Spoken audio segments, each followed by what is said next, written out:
Bismillah, Alhamdulillah, salatu wassalamu ala rasulillah, amma ba'd. Di pertemuan kali ini kita akan membahas tentang Israiliyat. Jadi Israiliyat itu dari kata Israel. Israel itu pejalan malam. Yang dimaksud di sini adalah Yakub. Jadi Israel itu adalah Yakub bin Ishak bin Ibrahim. Jadi cucu Nabi Ibrahim alaihi salam. Nabi Yakub alaihi salam. Nah, kalau nanti yang disebut Bani Israel berarti itu adalah anak-anak Yakub. Anak Yakub ada 12, salah satunya adalah Yahuda. Yahuda itulah yang kemudian menjadi suku namanya suku Yahudi. Karena nah kemudian di situ juga muncul namanya agama Yahudi. Nah, karena rata-rata nabi itu dari Yahudi, dari keturunan Yahudi. Yahuda gitu ya. Oke,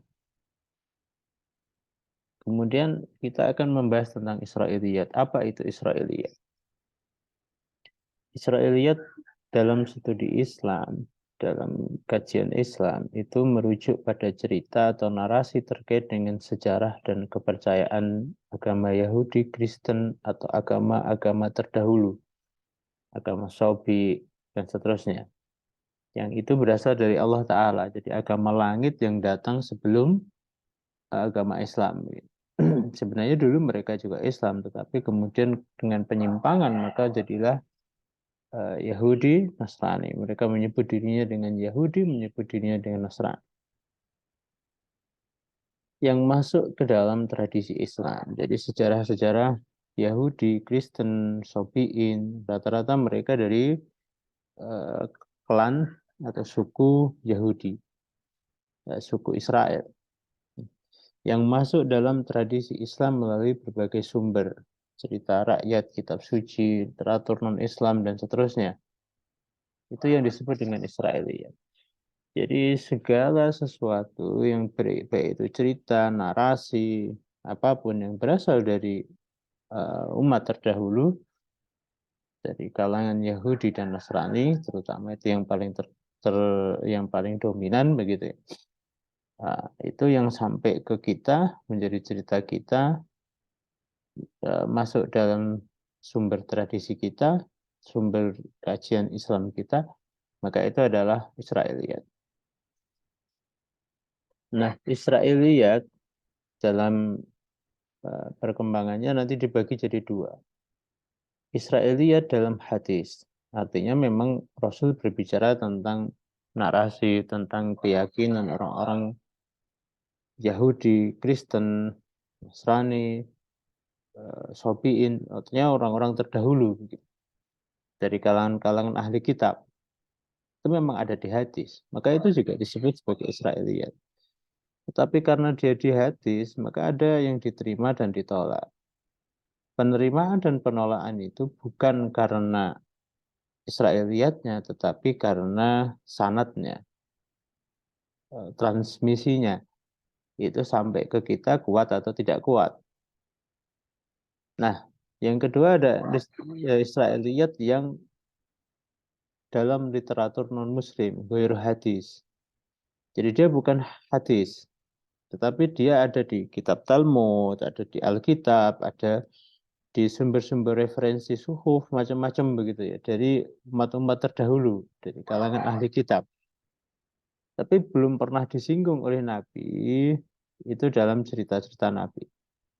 Nah, dalam kasus ini, maka ini kategorinya bisa ditolak, bisa diterima.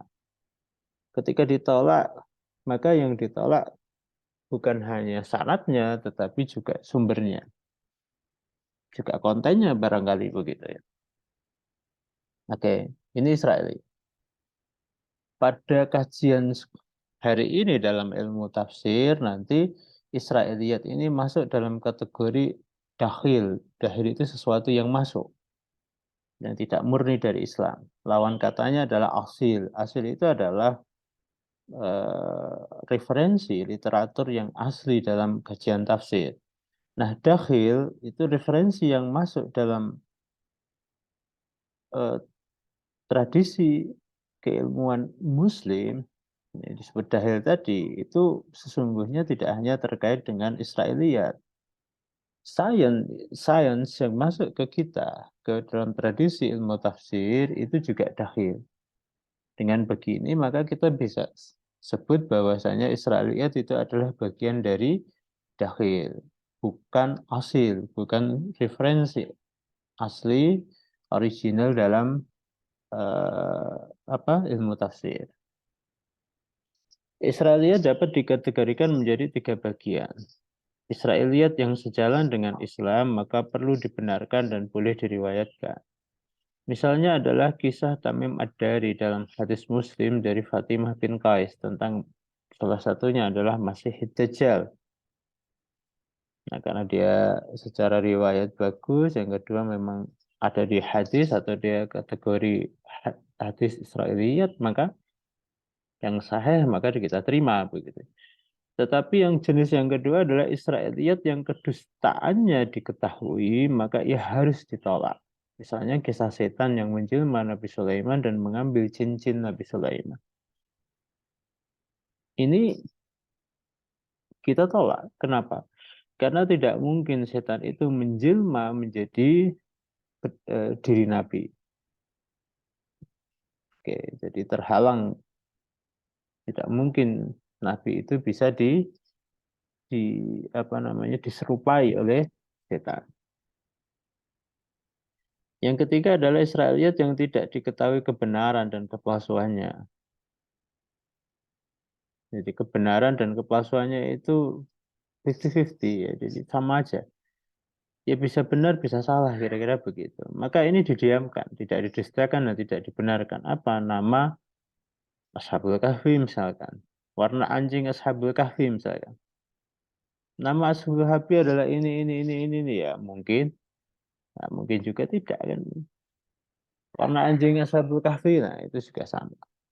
Oke, itu diperdebatkan oleh para perawi Israiliyat itu ya. Nah, kemudian di bagian terakhir ini kita akan bicara apa hukum meriwayatkan Israiliyat. Hukum meriwayatkan Israiliyat secara garis besar itu antara dua, dilarang dan dibolehkan.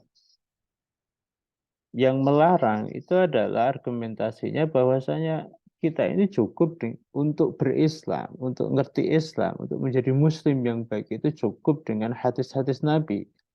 Karena qad ja'akum rasulun min qad ja'akum rasul qad ja'akum ilaikum rasul nah ilaikum qad ja'akum rasuluna ilaikum atau apa ya yubayyinu lakum katsirum ma tuhfu minal kitab. Jadi Rasul ini sudah menjadi penjelas terhadap apa yang di kitab, bahkan yang disembunyikan dari kitab-kitabnya sudah dijelaskan. Kenapa kita perlu ke kitab lagi gitu. Kitab itu artinya kata kitab-kitab terdahulu, kitab-kitab ahli kitab. Jadi tidak ada kepentingan kita untuk mengambil Israiliyat.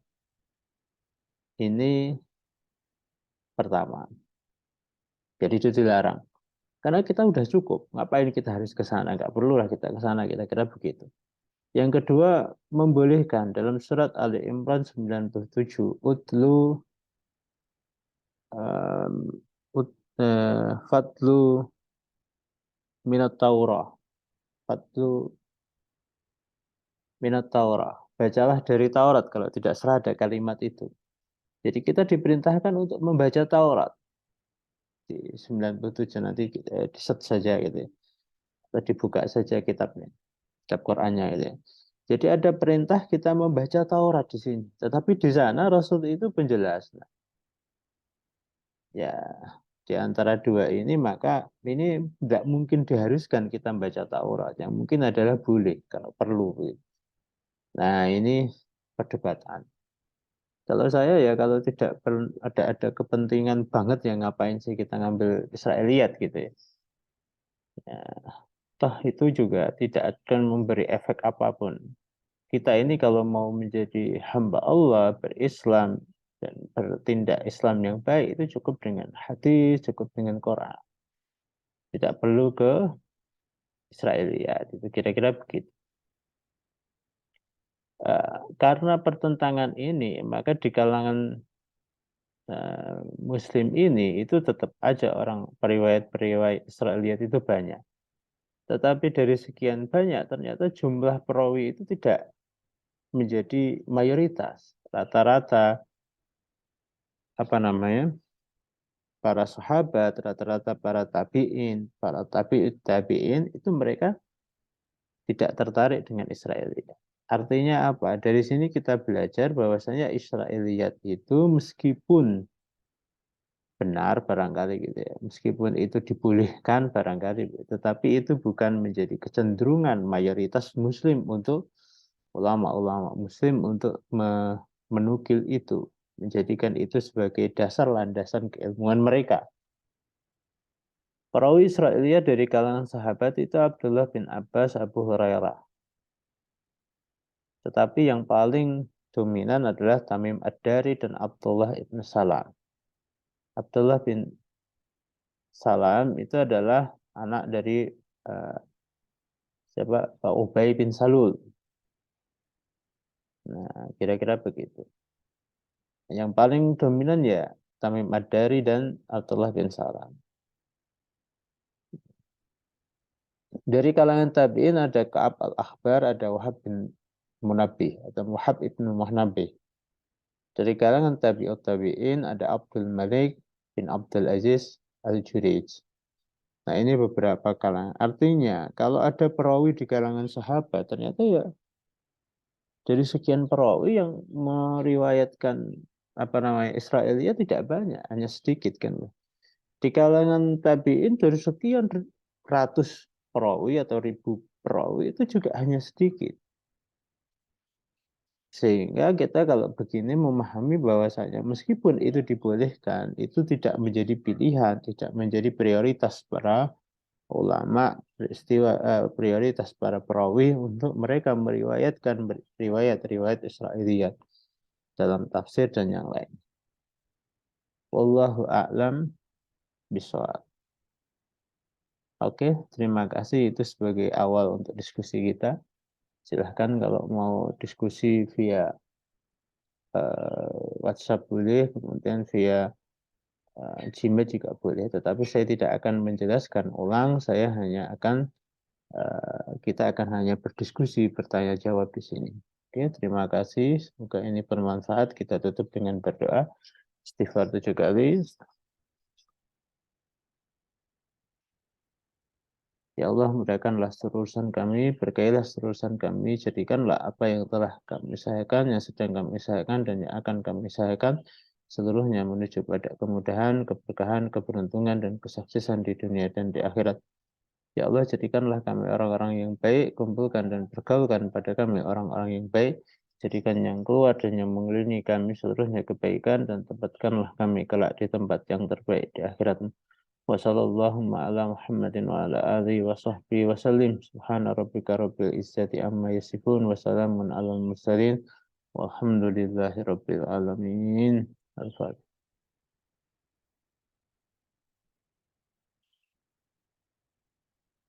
Ya, subhanakallahumma rabbana bihamdika asyhadu an la ilaha illa anta astaghfiruka wa atubu ilaik. Assalamualaikum warahmatullahi wabarakatuh.